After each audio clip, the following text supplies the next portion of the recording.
This is SBR's Football Betting Daily.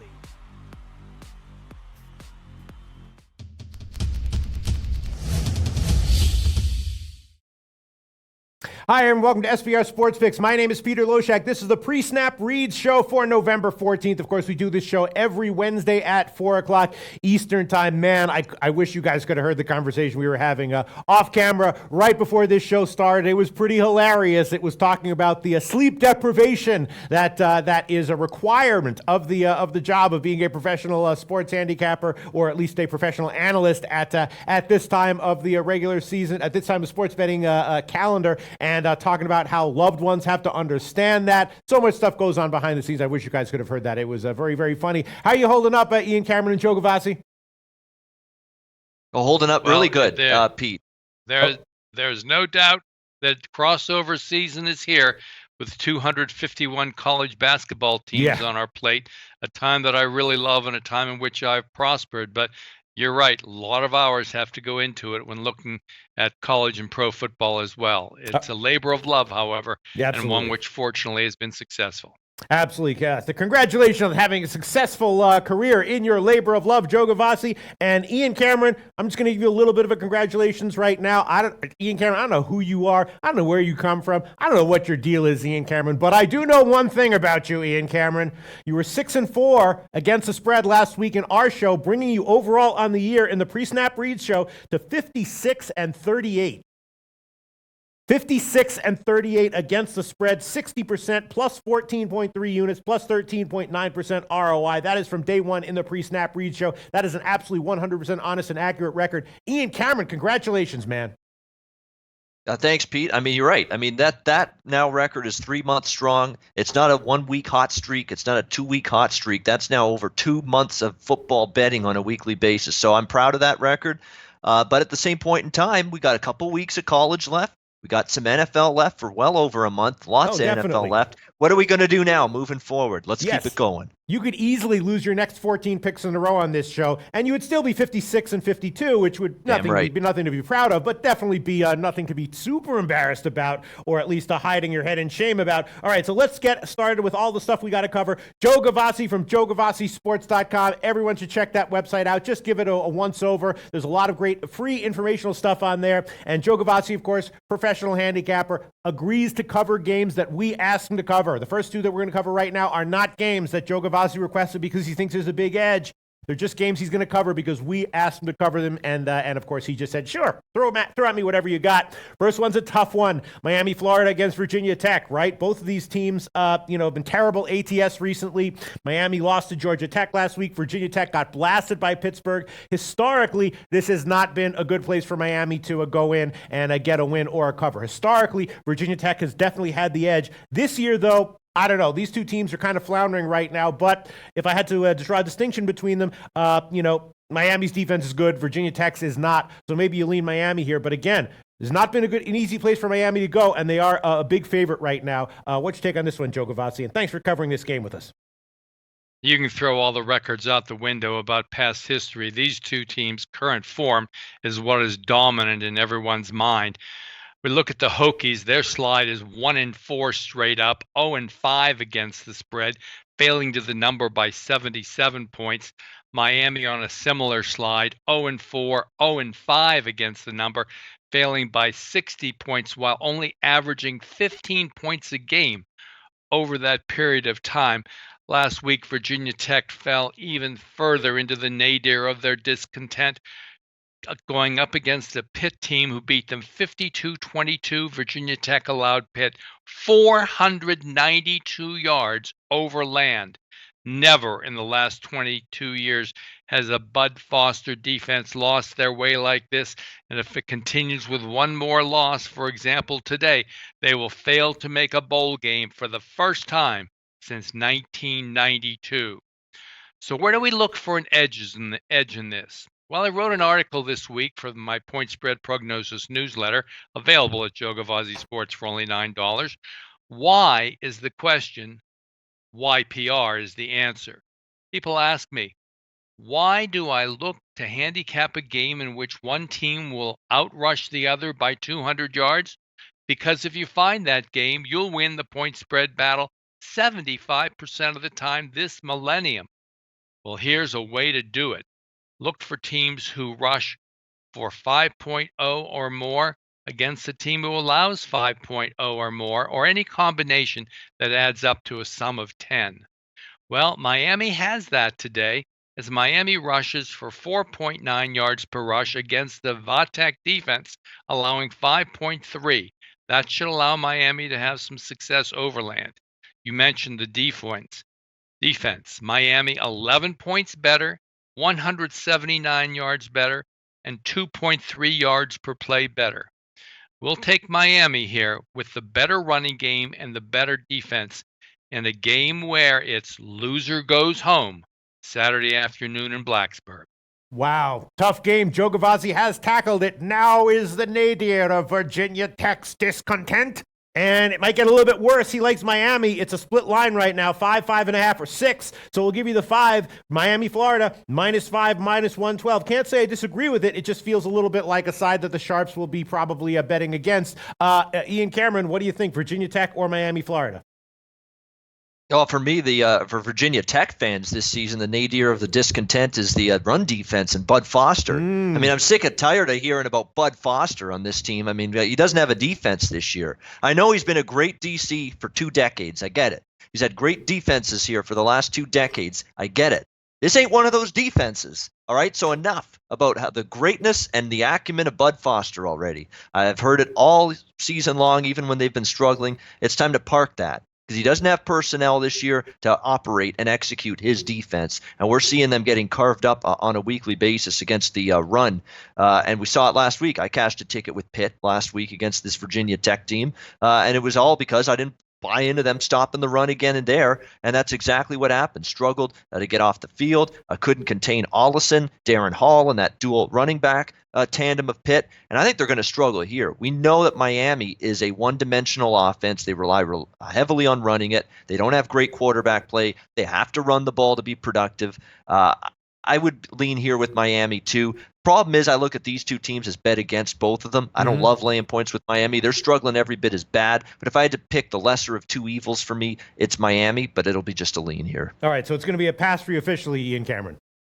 Exactly. All right, and that's why part of the reason why Ian Cameron's record is so great in this show is because he does have the luxury to take a play on or pass on any game that we put in front of him.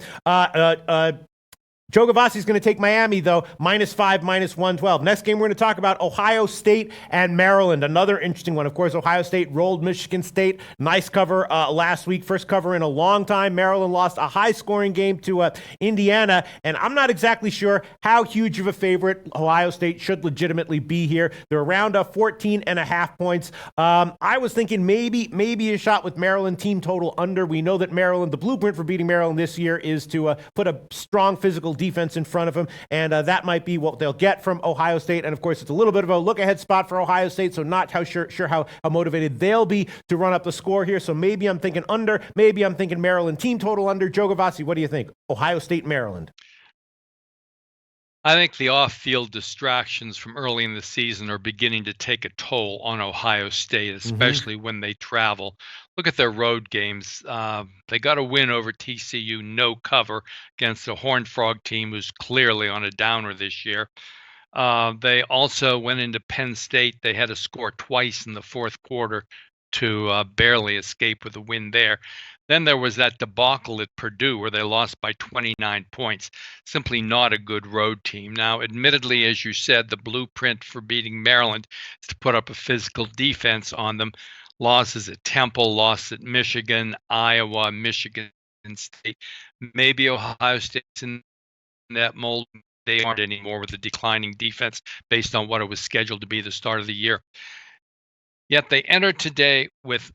Maryland enters today with their off-season problems largely behind them. Looks like things have been cleared up for Maryland here. The people who were supposed to be gone are now gone.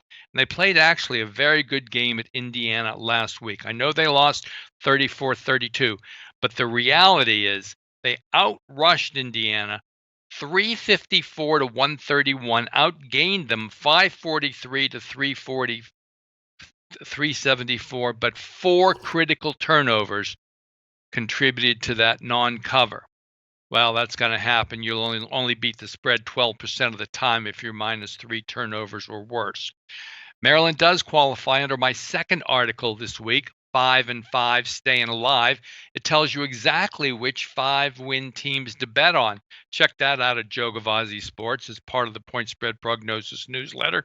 They're also a yards per play dog, having the better yards per play differential, and in the underdog role, solid 67% this year.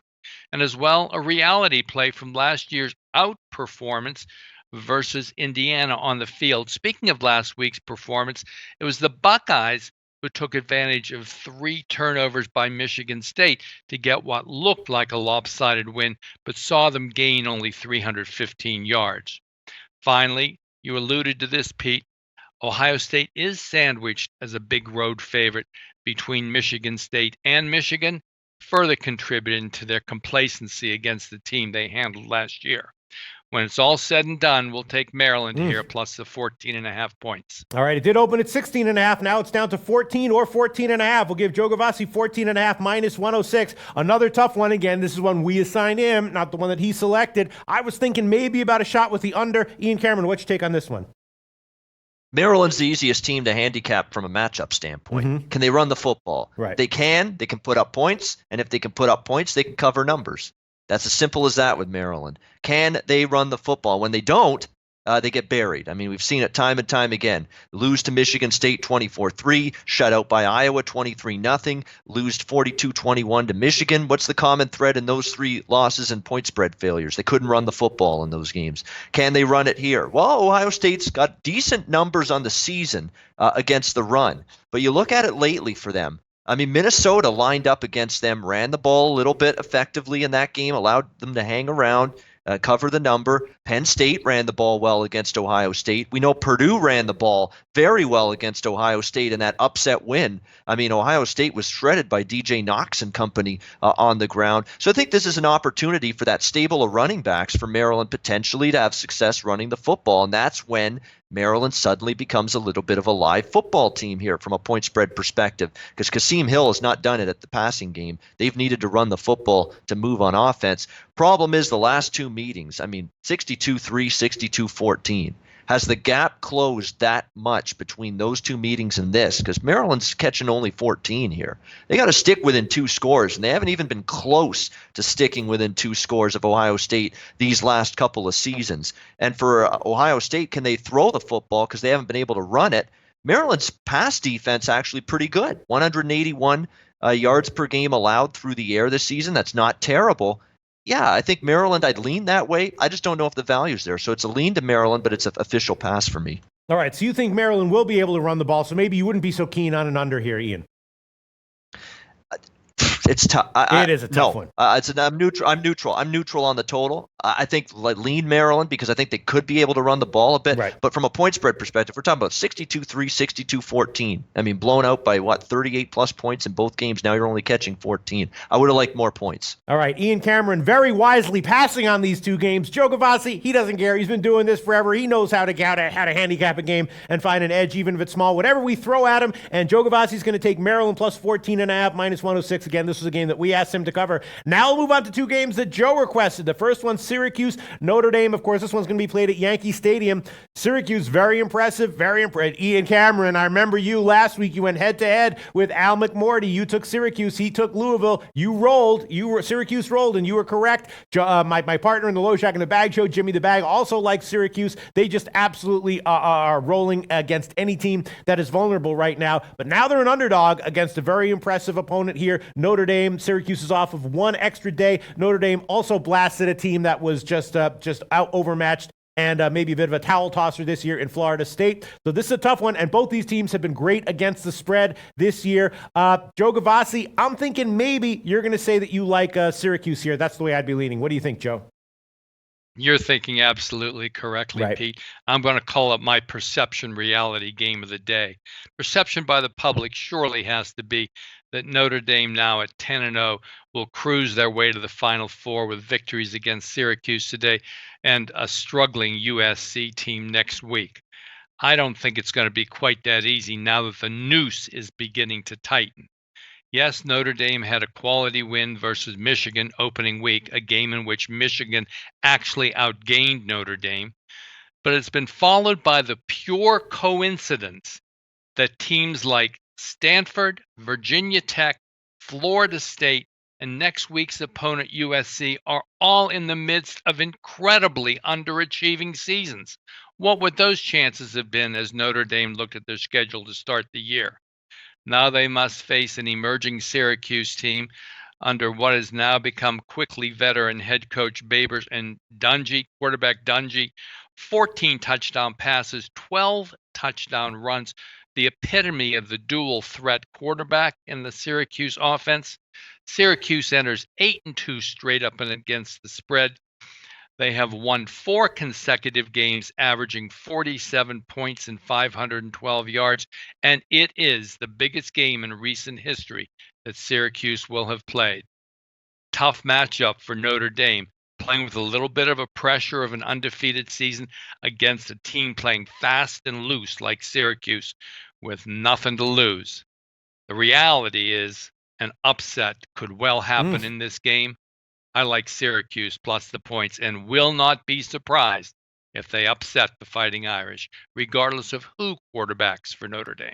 That's what I was thinking. I'm just a little bit makes me a little bit nervous that Syracuse is off of such a big blowout win against a relatively blowoutable and unchallenging opponent on their own. But the line right now has gotten bet up from 9.5 to 10.5. Syracuse plus 10.5 minus 106 is Joe Gavassi's recommended play. I would agree with that. Ian Cameron, what should this line be and where is the value? Yeah, I'm actually going to have 2 official plays on this very game, side and the total. Side-wise, I agree with Joe. I'm going to guess Syracuse and over. Exactly. I like both here. And Syracuse is that team you like backing Syracuse in this point spread range, catching double digits when even if they fall behind by 14 or 17 with that up-tempo Dino Babers offense and a senior quarterback leading it and Eric Dungy, the back door is always wide open for you, even if Syracuse. I'm not even sure that the back door is even going to be necessary in this game for Syracuse. I think they're going to be able to move the ball. You look at Notre Dame's defense. It's very good, no question. You faced a bad FSU offense, a pedestrian Northwestern offense, a bad season for Navy offensively. Pitt's a pedestrian run-heavy offense, one-dimensional. Va Tech's offense hasn't lived up. Stanford was probably the best offense they've played this season, I would say. They played well there, but it's been a while since they've seen this kind of speed on offense, this kind of tempo on offense, and I'm not sure Notre Dame's going to be ready to handle it just yet. And Syracuse's offense piling up big numbers. Let's not forget, Syracuse hung 51 points on a pretty good NC State defense. I'm not saying NC State has a phenomenal defense, but they put 51 on the board, this Syracuse team, against NC State. They went on the road to Death Valley, Clemson, lost by 4, 27-23, right in that game, moved the ball for extended stretches in that game against one of the best defenses in college football. Yeah, I think we're going to see points too. Notre Dame has booked back. He's been very efficient. They run up tempo a little bit, Notre Dame, not the Syracuse type of pace, but still they go fast at times, especially when they get first downs. Weather's not going to be an issue in Yankee Stadium from what I've read. Early weather reports say sunny, cold, but no wind, and you know wind is the big factor when it comes to totals. So yeah, I like Syracuse. Give me them plus 10.5. We're going to go over the total as well, sitting at 65. All right, Syracuse is the kind of team that you want to back in this point spread range. Ian Cameron, the total's gotten bet up from 61.5 to 65. You know, a big market move in favor of the over. Do you want that one anyway? We can give you 65 minus 102 at Pinnacle.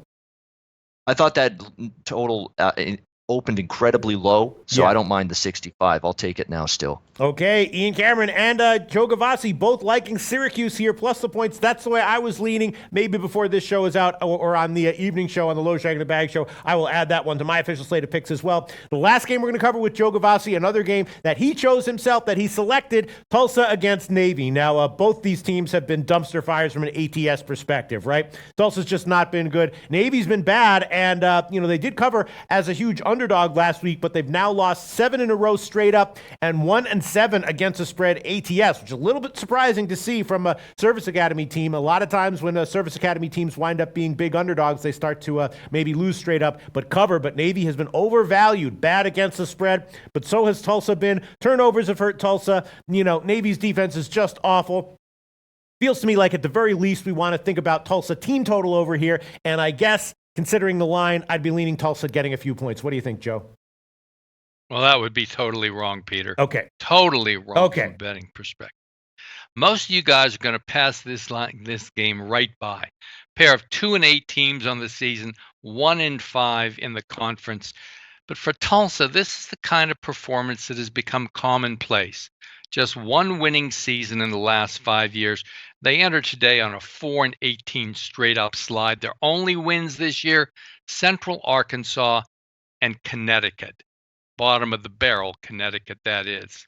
And they're no threat through the air because they're running out third string quarterback Boomer, who has 43% completions for the year. Remember, that weak link for Navy is the pass defense. Remember when they got torched beginning of the year by Hawaii for 500 yards or something? Well, Tulsa ain't going to do that, especially with Boomer in there. We're looking at Navy. Navy, this is a season in which Navy will not go to a bowl for the first time since 2011. Very disappointing season for Navy. But they've had a tough schedule. Listen who they've just played in the last 6 weeks. Memphis, Temple, Houston, Notre Dame, Cincinnati, Central Florida. Any of those teams remind you of Tulsa? I don't think so. Now they're stepping way down in class to be facing what is surely a towel-tossing team in Tulsa, who must come north for this game. Towel tossing not in the DNA of Navy, however. Even last week when they trailed 21-0 to Central Florida, QB last year's starter came in and led the option attack to 374 yards overland. This team hasn't tossed the towel, and I promise they won't in their last home game at Annapolis. Last home games are a big deal for Navy, not as much as Army coming up in December, but still of major importance. In fact, they made a priority to win their last 9 home games by an average of 20 points. Why is the question? Well, why is the answer, as in yards per rush.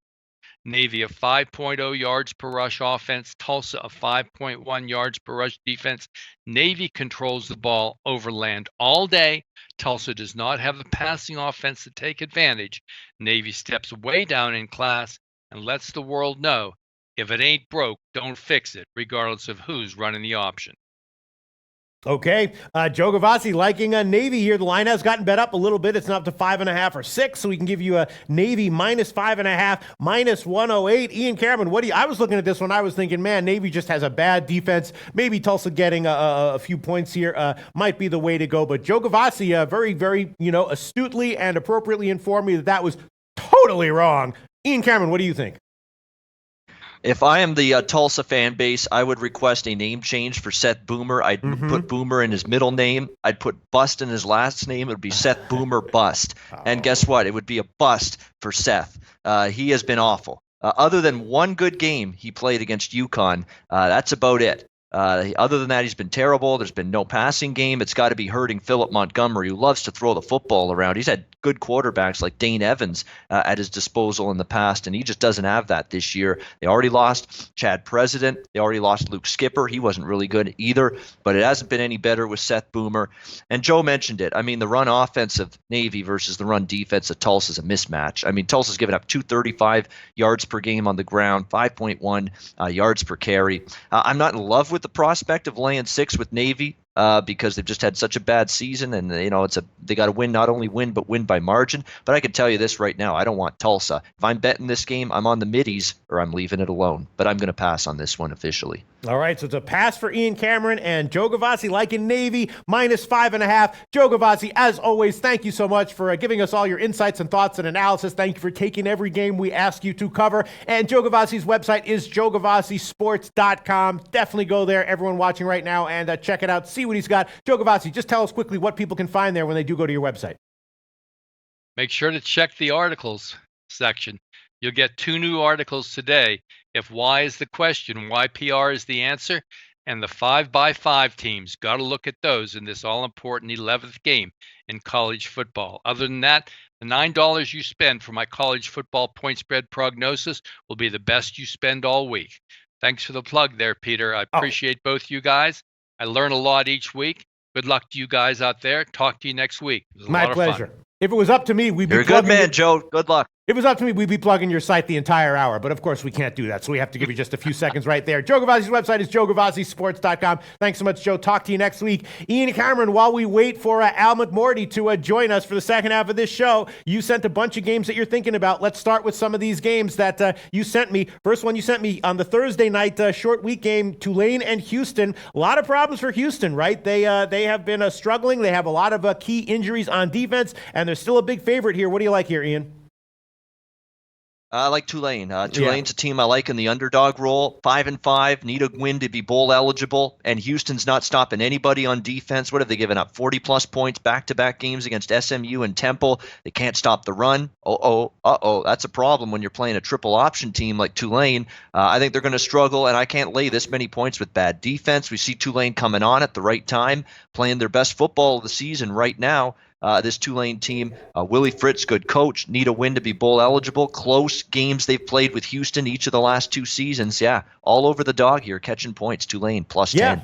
That's what I was thinking as well. But everything you said, everyone's aware of. Why is Houston still laying so many points here? Well, their offense, the one concern is if Tulane falls behind big time. Right. With the triple option, it's a methodical pace. They don't go hurry up. If they fall behind by 21 plus, could be tricky for them to get back in the game. But I don't think their defense will let it, even though Houston's offense has been really good. I mean, under Kendall Briles, that offense has been very explosive. But Tulane's defense really is playing well the last couple weeks. And I think they're going to let that team stay in the game. And again, you can't lay 10 with a bad defense that's struggling. They've lost 2 in a row. You got to worry about Houston's confidence a bit. It's a big game, too. These 2 teams are tied for first in the West Division of the AAC, 4-2 in conference. Big chance for one of these teams to represent the West in that AAC title game. So it's a big game, and I'm willing to take the dog here. All right, Ian Cameron's going to take Tulane. Plus 10, minus 106 is the best line right now. It did open at 10.5, and I believe Al McMorty's ready to join us. Al McMorty, are you there?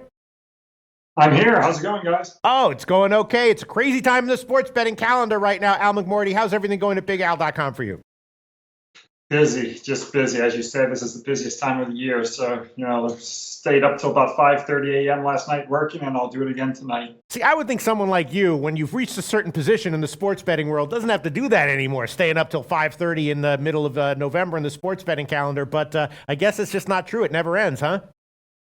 Never ends. I mean, and I have so much data entry. I mean, especially with college basketball, I have to, enter data for, over about 400 teams. So it's a nightmare. But it's a job I love, so I'll do it for a while. I hear you. All right, so let's. You know what the thing is, Pete? Go ahead. Yeah. I was just going to say. The edges don't knock on your door and say, "Hey Al, hey Ian, here's what you can look for in this game. Here's what you should be betting in this game." No. It doesn't look for you. You got to go out and look for the edges yourself. You got to put in the work. You got to put in the time. That's nature of the beast when it comes to being a handicapper. Absolutely. I try to tell some people about some edges, but they're always like, I'm just going to do my work and my data entry. I'll find them on my own. Thanks, Loshak. Thanks, Pete. But I appreciate it. All right. So let's move on to the games that Al McMorty's going to cover this week. 3 games that we asked Al McMorty to cover. Al also takes games that we ask him to cover. These first 3 games are not games that he selected because he loves them or even necessarily likes them. There are games that we asked him to cover, and he agreed to take them. So Iowa State and Texas is the first game that we're going to look at right now. Iowa State, of course, has been awesome straight up and ATS. Texas a little bit less so. The total's hanging a little bit low here. I was wondering if maybe the over might not be worth the play. And as far as the spread is concerned, I don't know. Maybe this is a spot where you take Texas, a small home favorite going up against a team that's been great ATS on the year. Maybe this sets up for a down spot, at least ATS-wise, for Iowa State. What do you think, Al McMorty? Well, Peter, you didn't mention the big fact for this game, and that's that David Montgomery's going to have to serve a suspension. Right. He got involved in a melee in their last game in the third quarter, so he's going to miss the entire first half of this game. And he's the most talented running back, so that's a big loss, I think, for Iowa State in this huge game. That's one reason I really favor Texas in this ballgame. Another is that this is going to be Texas's last home game of the season. And home favorites of less than 21 points in conference games, they've gone 127 and 79 ATS in their final home game of the season, if it also wasn't their final game of the year, and they won on the road the previous week. So it's a nice momentum play for Texas coming home, playing their final home game of the year. And then that's the two main reasons why I like Texas at the short price. Yeah, slight, tiny move as of right now, though, in Iowa State's favor. It opened at 3, and there are some 2.5s available, so we can give you a -2.5, -115, which is a widely available number. That's the way I was thinking as well. Ian Cameron, what do you think? It's tough because I like Texas a lot. I usually like backing them as an underdog or a short favorite. But on the flip side, I love backing Iowa State as an underdog too. I mean, Matt Campbell and his team have been phenomenal in that role. They are going to miss Montgomery. That's a definite concern here for the Cyclones. Brock Purdy's done a great job at the quarterback spot. And I think this Iowa State defense keeps getting better by the week too. But it is Texas' last home game, and it's two teams I like. I'll be quite honest. I'd rather bet on these teams than bet against them. So it's a clear pass for me, leaving it alone. All right, it's going to be a pass for Ian Cameron. Again, in a game that we asked Al McMorty to cover, he's going to go with Texas -2.5, -115. Next game, we asked Al McMorty to take another kind of a tough one here, Arizona against Washington State. Arizona is off a bye, but Washington State now just has that aura from an ATS perspective of just a team that's very difficult to bet against. They've only lost one game against the spread all season long. It's been this way for a few years now with Washington State. Arizona, though, again, off a bye. They've also been good against the spread, and Washington State is laying a big number here. What do you think, Al? Well, you touched on the most important factor for me anyway, in this game, and that is the fact that Arizona is off the bye week. And it's really important at this time of the season to get the bye, not so much so in the middle or early part of the season, but when you get in the late stages of the year, it's crucial. And if you go back to 1980 at game number 9 forward, rested teams off a win in their previous game, they've cashed 63% as underdogs of 7 or more points, coming off that bye week. So that's a big factor for me here. That's probably the main reason why I want to take the points with Arizona. I also think Washington State going 9-1 ATS is slightly overvalued, but hey, they play very disciplined football. Mike Leach is coaching them really well this season. So, it's not a fluke that they're 9-1 ATS, but I think this is a good spot to take Arizona. All right, well, it is a split line, 9.5 or 10. We'll give you Arizona +10, -110. And yeah, 2 games ago, they did have a game similar to this with a similar point spread. They were a 7.5-point favorite. They won the game, nice win, but they just were a little bit too big of a favorite, and that was their only loss ATS on the year. It was at home. Maybe we're seeing something similar here. What do you think, Ian? Yeah, I think Al was watching the SBR roundtable this morning. No, he knows what late season bye weeks are about because I mentioned that on the roundtable. It's a great point. Yeah, it's a great point by Al, though. It's a great point. Late season bye weeks, and I said it on the roundtable this morning about Hawaii. Hawaii's got a late season bye week going into this week too. These are teams that have been playing football for 8 weeks straight in a lot of cases. When they get these bye weeks in November, defenses are tired.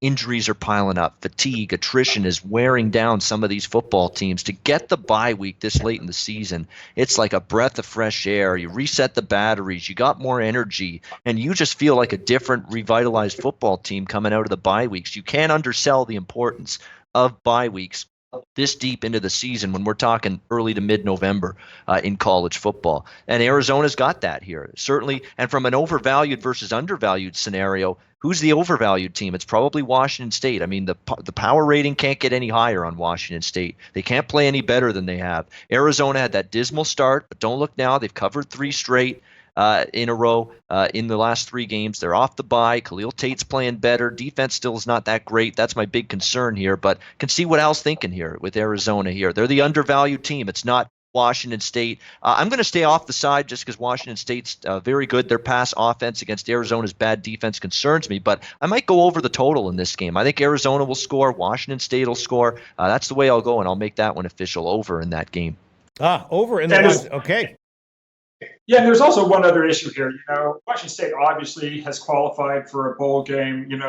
If they beat Washington the next time they'll be in the Pac-12 championship game, so they've obviously going to have an eye toward that game. But Arizona needs to win one more game to qualify for a bowl game. They're sitting at 5-5. They've got this game. They've got their rivalry game on deck against Arizona State. So they've got to get one out of those two games to get to the bowl game. So they've got that extra incentive as well. And I think that can be in play as, for them catching this big number. So I'm going to take the points. All right. The total is 62.5 minus 108. Makes me a little bit nervous because Washington State's last game at home, again, that win, but ATS loss against California was very low scoring. I know California has a great defense, but this is a high total. Washington State does not, far from always play explosive offensive games, Ian. A high total in the low 60s. You still like the over anyway, right? Yeah, I do. I think Arizona will play with pace. Washington State will. Arizona's defense is nowhere near what Cal's is. Washington State will get theirs, but you can't take away Arizona's offense has improved lately. Tate's not quite playing the way he did it last year, but he's closer to looking like the Tate of last year than he did early this season when he was banged up. The offensive line was struggling, dealing with injuries, couldn't protect or block properly. Arizona's starting to iron out the kinks offensively the last few weeks, so I do think we see points. All right, maybe we combine those and think about the Arizona team total over, which should be at the current lines less than 27. Ian Cameron on the over and Al McMorty taking Arizona plus 10. Now let's move on to the third college football game that Al McMorty requested, and that's another interesting one, USC against UCLA.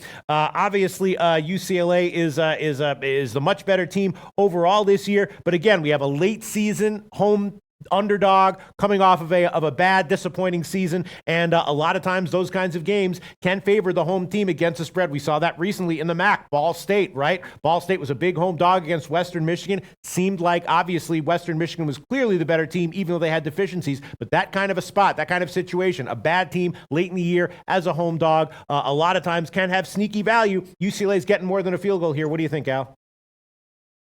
Well, I think anytime you get UCLA versus USC, I live here in Los Angeles. Anytime you get this matchup, you always have to look at the home team or the home dog. It's been a home team dominated rivalry since I was a kid. The home teams have now covered 24 out of the 36 games. The home teams are 15-6 in the role of an underdog going back to 1980. So you always have to look at the home dog in this Los Angeles rivalry game. Last week, of course, the Trojans were upset 15-14 as a 4.5-point home favorite to the Cal Bears. But favorites of 7 or less points or pick them, those teams are generally very poor bets in the regular season if they were upset in their previous game. So I don't think this is a good bounce back situation for Southern Cal. And I'm going to take UCLA plus the points. All right, it is headed down, but 3.5s are still available. 3.5 minus 114 is the line we can give you. Ian Cameron, obviously USC is the better team, but I was leaning Ball State in the Western Michigan game in the MAC recently, and I'd be leaning UCLA here, although I like it a little bit less because UCLA clearly has some serious issues defensively this year. Yeah, I mean, you look at USC's road results this year, early in the season, losing to Texas and Stanford, no big deal, but their 2 road wins and covers this season. Arizona in September, we just talked about Arizona. That's back when Arizona was really bad and offense was crippled and Tate wasn't 100%, and the other one was Oregon State. That's the 2 road covers for USC. So I'm not ready to lay points here with USC in this game. And look at UCLA last year. They took USC down to the wire, and that was with Darnold at the quarterback position for USC, a better USC football team than the one this year. They looked so inept on offense last week. JT Daniels didn't play well. They got bullied in the trenches.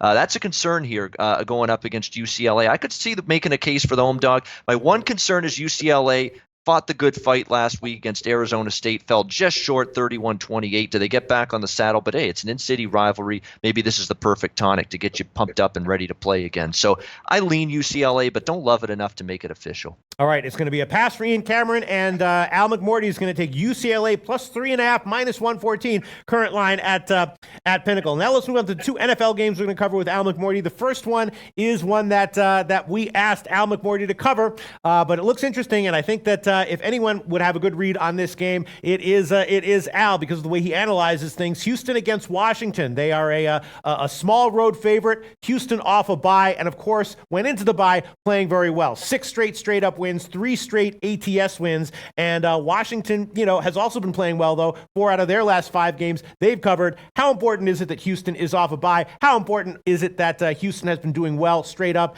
and against the spread recently, and that they are on the road and a small favorite? These these are factors you look at in every game. Al McMorty, what's your take on this one? Well, Ian and I have talked about it before. I don't think it's a big factor that they're off the bye in the NFL. I think it's much more important when you're a bad NFL team going into the bye week to try to sort things out. Not so much so when you're a good NFL team. That doesn't really help you as it would a bad team. I actually think Ian's probably going to look at the same thing as I am in this game. Take a look at the 6 opponents that Houston defeated during the 6-game win streak.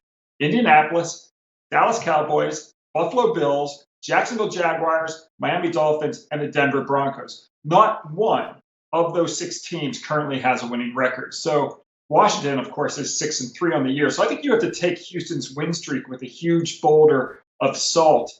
Moreover, this is going to be the 4th time that the Redskins were installed as a home underdog this season. Look at how they did in the first 3 times. All they did was win outright against Green Bay, Carolina, and the Dallas Cowboys. So I don't know how you can lay points with Houston at Washington. Finally, it's worth noting that winning teams like the Houston Texans off upset wins, those teams have gone 76 and 112 ATS as road favorites since 1980. I'm going to take Washington plus the small number. It is a split line, 2.5 or 3. We'll give you +3 minus 115. That is a market line. Again, this is a game that we requested. Al didn't choose that one himself. Ian Cameron, it's a tough one, but Al's liking Washington. What do you think? Oh, no. Oh, no. There we go. I'm muted. Sorry. We're right back. Okay. Yeah. Okay, let's start again. Let's pretend that didn't happen. Ian Cameron, this is a tough one. Yes. Al McMorty taking Washington. What do you like here? Cut it from the script. Exactly. Yes. Start it fresh. And action. Here we go. Yeah. Washington. Very difficult for me to back them. Okay, I saw that game against Tampa Bay last week.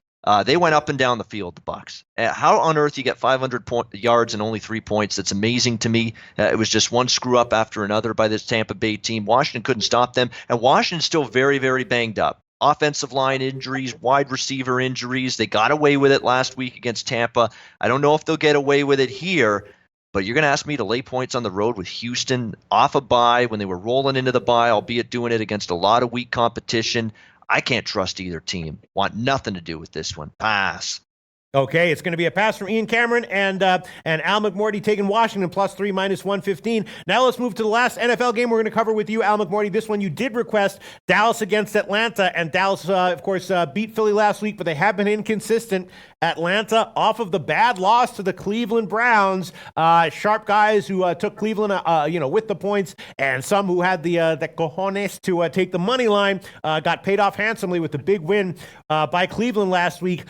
I don't know. I'm thinking it's obviously a big bounce back spot for Atlanta here. I tend to like to fade Dallas at home, not necessarily as a road dog, but the line is low. It's just 3.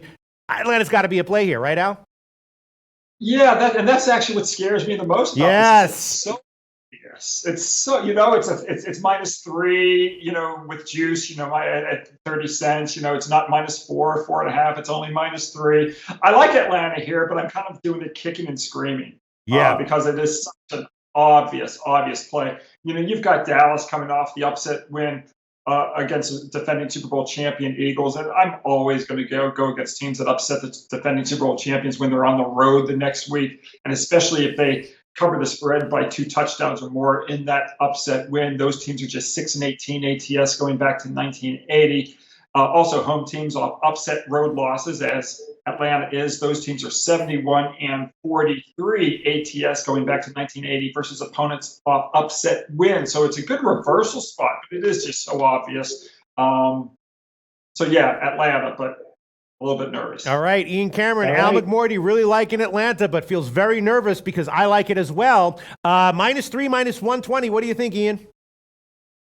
Yeah, I'm on the same side. I like Atlanta here -3 in this game. I do. I mean, it's them at home. They like the fast track. That offense should be able to move the football. Dallas secondary still concerns me. I don't love this Cowboys secondary. I like Youwager is about the only guy in that secondary I think that can play a lick. I think the rest of them can't really do that. And that's bad news against Julio and Mohamed Sanu and Calvin Ridley. It's a lot of receivers that can pick apart a suspect secondary here in this game. The pass rush has got to get home. And by the way, Deion Jones might be back on that Atlanta defense. We've talked about how much that defense has struggled. Well, Deion Jones, one of their leaders on that side of the ball, he may return from that injury he suffered way back in September. We know Atlanta's defense has had issues. We saw it again last week against Cleveland. Couldn't stop Mayfield, couldn't stop the ground attack, but they could get a big leader and reinforcement on that side of the ball here. And do you trust Dallas to go on the road and win again 2 weeks in a row? It's tough. It's a very inconsistent team, very erratic team. We were basically sending the last rites there, getting the old tombstone ready for Dallas after they lost to Tennessee on that Monday night game. Now all of a sudden they're back, and they're back in the playoff, Chase. I'm not sure yet. It's somewhere the answer in between, in the middle.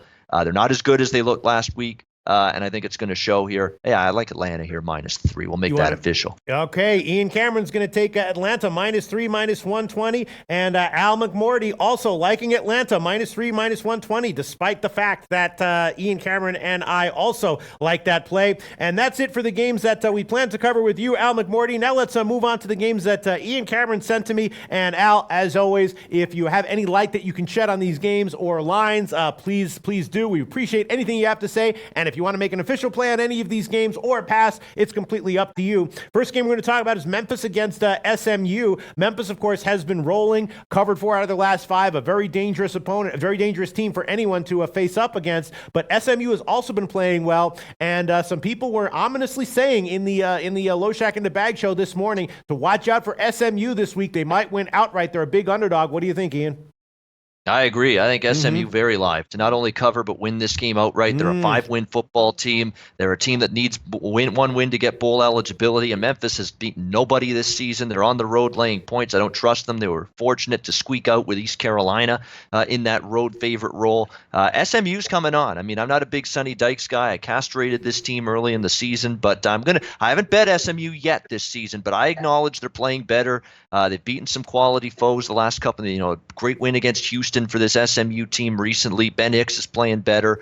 It should be high scoring too. I like the over. We'll go over and SMU plus the points. 2 official picks in this game. Okay, well, the market has 9, but interestingly, Heritage and Bookmaker split on this one. Bookmaker a lean to SMU. They have 8.5. Heritage apparently a lean to Memphis. They have 9.5. So we'll give you Memphis at plus 9.5, -110. And while I check the total here, Ian Cameron's going to take the over. Al McMorty, an interesting matchup. What do you think? Value with SMU getting all these points?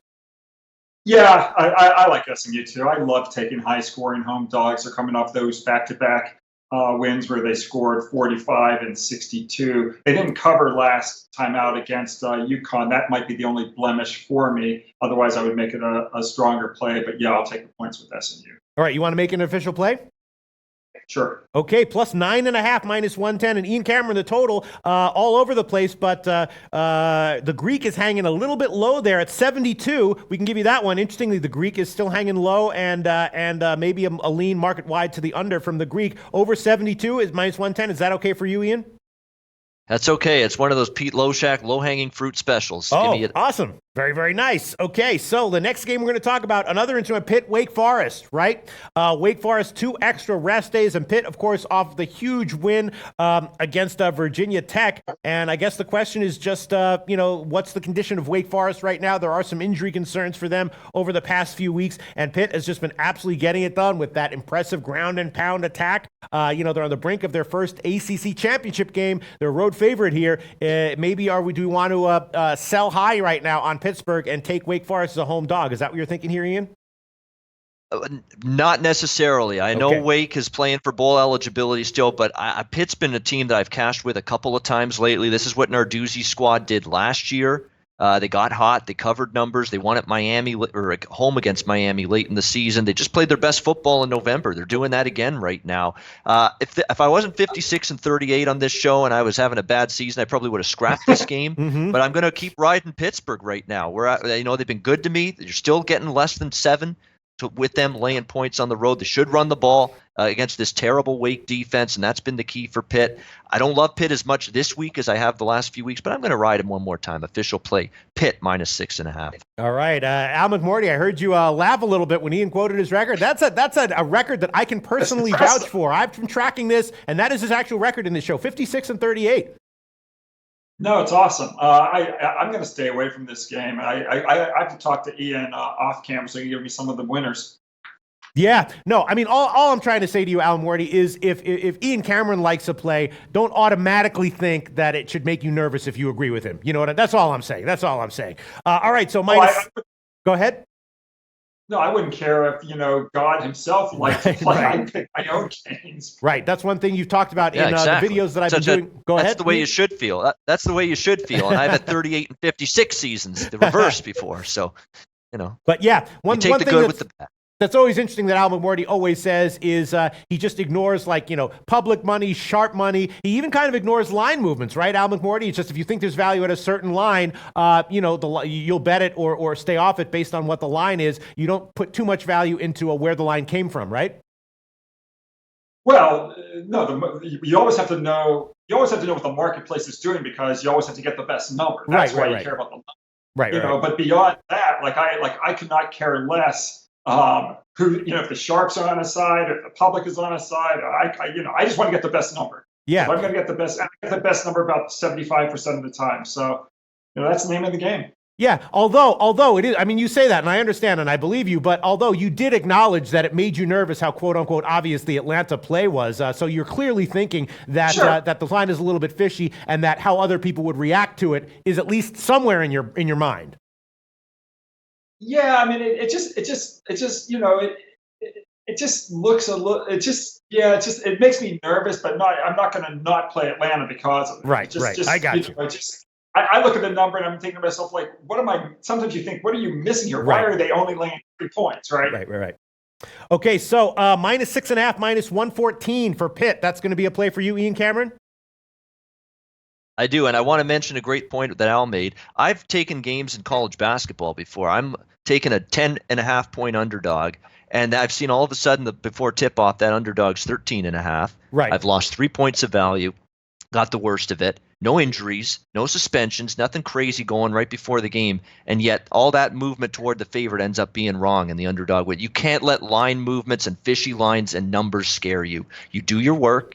Formulate your own opinions and you roll with them. That's the way I think. As we know, it takes a lot less money to move a line significantly in college basketball than in football. So a big line move in college football is a lot more significant, I think, than a big line move in college basketball. We could talk about this for a long time, but I want to move on because I want to get your picks, Ian Cameron. I want to get to as many games as we can. Missouri against Tennessee. Tennessee, a home dog. They beat Kentucky. Missouri can be overvalued. You like Tennessee here, Ian?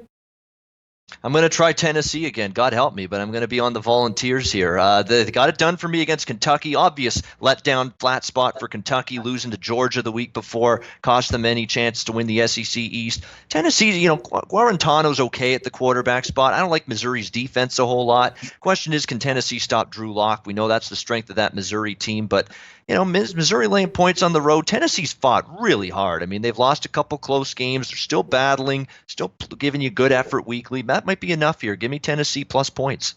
All right. +6, -110. Al McMorty, very quickly, anything on this one?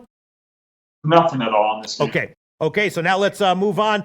Next one will be BC and Florida State. Very interesting. Florida State, a dumpster fire, but only a tiny home dog here. BC, of course, coming off the loss to Clemson. What do you think, Ian?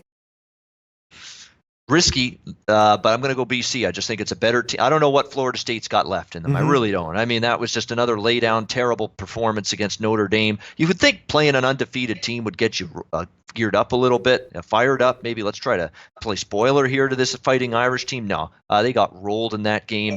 BC, okay, big game against Clemson. Not exactly a great Boston College spot, but when you're playing a team that looks dead as dead meat right now, like Florida State, I got still no problem taking a chance with BC here. So Boston College for me. All right, I'm going to try to find this game, and then I will quote you a line. We're going to give you a Tennessee +6. This is an interesting one, BC against Florida State. You might have some light to shed on this one, Al. What do you think?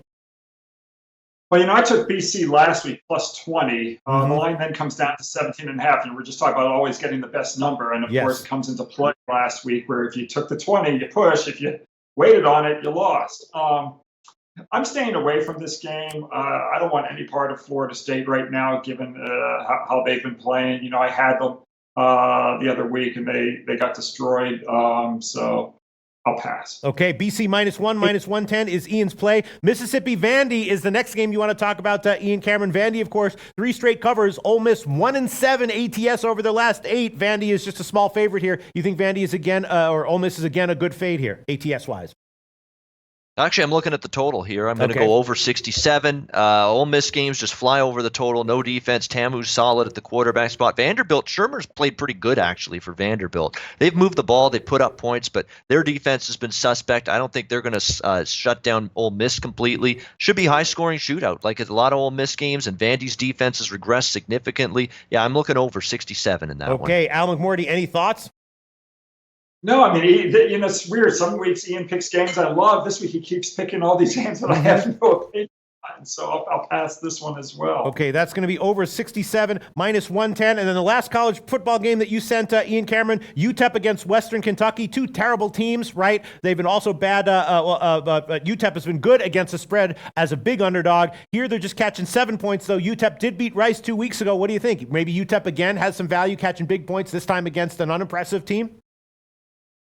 Well, Pete, it's time for me to go put my hard hat on, get the pickaxe out. It's time to go mining for units. Time to go mining for profits here with UTEP, plus the points here against Western Kentucky. Look, Western Kentucky can't lay 7.5 right now. Right. I'm serious. They're 1-9 on the season, 6 consecutive losses, 1-5 ATS during that span. Mike Sanford is probably gone, I would think, at the end of the season for Western Kentucky. It's been a dismal fall for this program, from Jeff Brom to Mike Sanford.